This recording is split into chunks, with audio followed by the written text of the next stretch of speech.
akiahidi atatenda kwa wakati, japo chelewa, japo kawia, muda wake utafika.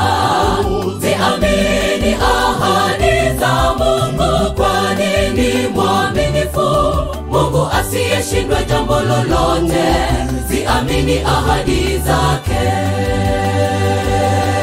Ahadi za Mungu zatimia, akiahidi atatenda kwa wakati, japo chelewa, japo kawia, muda wake utafika.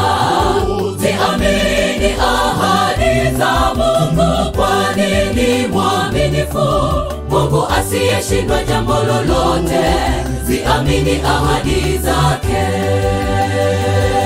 Je, umesumbuka kwa muda mrefu na umefikia kukata tamaa? Waona kama vile Bwana hakujibu, na pengine rafiki zako wanakuvunja moyo.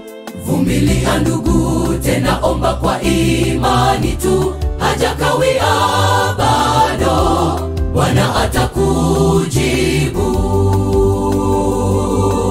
Ahadi za Mungu zatimia, akiahidi atatenda kwa wakati, japo chelewa, japo kawia, muda wake utafika.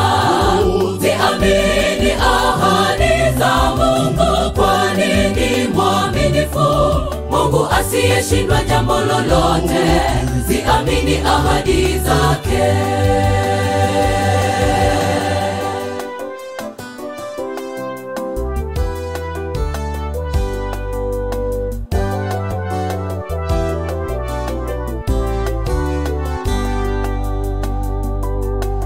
Japo umeomba sana, lakini Bwana hajajibu, haimaanishi uvunjike moyo kwa mambo uyapitiayo.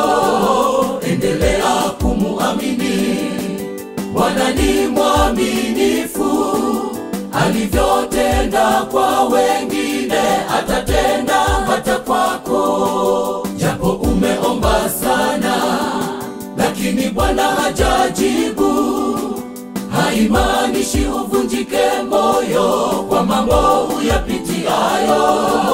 Endelea kumuamini, Bwana ni mwaminifu, alivyotenda kwa wengine atatenda hata kwako. Ahadi za Mungu zatimia, akiahidi atatenda kwa wakati, japo chelewa, japo kawia, muda wake utafika.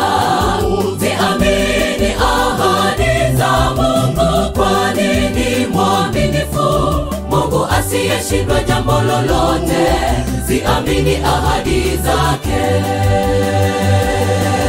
Ahadi za Mungu zatimia, akiahidi atatenda kwa wakati, japo chelewa, japo kawia, muda wake utafika. Ziamini ahadi za Mungu, kwani ni mwaminifu, Mungu asiyeshindwa jambo lolote. Ziamini ahadi zake.